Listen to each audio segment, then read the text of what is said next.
Hello there, welcome to the Political Checkmate, and today I'm going to checkmate the more perfect union on the minimum wage increases in California. So here we go.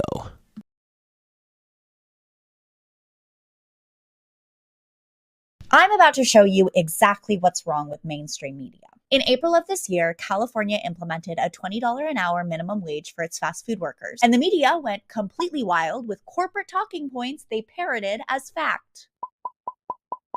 But guess what? There have been no measurable job losses from the increased wage. In fact, at least 4,500 jobs have been added since the law was signed. And this is all incredibly impressive when you take into account that this was a significant wage increase for 90% of fast food workers in California. There are about 750,000 fast food workers in California. It also provides strong evidence that a sharp increase of the minimum wage wouldn't cause mass job loss on a large. The study they are citing for this claim is from the UC Berkeley's Institute for Research on Labor and Education. The study they cited has been responded to by the Employment Policy Institute and statistician Aaron Brown. They point out many flaws with the research, such as the use of non-seasonal adjusted data and including businesses that are exempted from the minimum wage increase. When we look at the West Coast neighbors that have fast food industry level data like Oregon and Nevada, they experience a slight net increase while California had a decrease in fast food industry employment.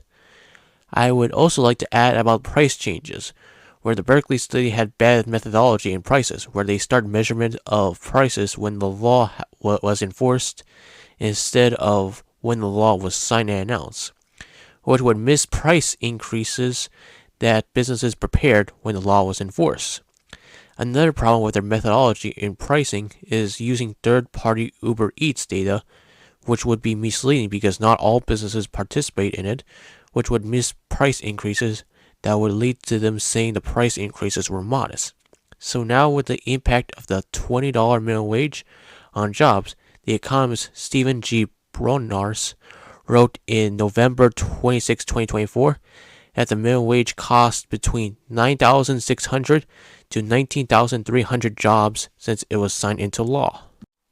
I want to add that we are simply looking at the short-term effects since it has been less than 2 years at the time of recording of California's minimum wage increase.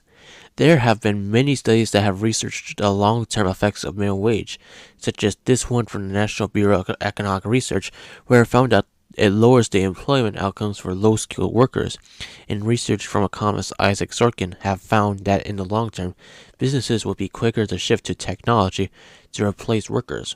One last thing I want to add is that the true minimum wage is zero because people who don't have a job due to reasons like the minimum wage pricing them out have no income because of it, while the people who have jobs after the minimum wage could have later gotten a pay raise from becoming more productive in the job due to experience.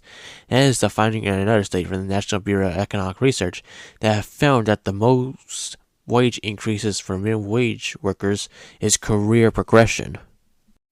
This is the end of the video. Thank you for watching, and please donate to my Patreon so I can make more videos and have your video requests checkmated. And thanks for watching, and have a nice day.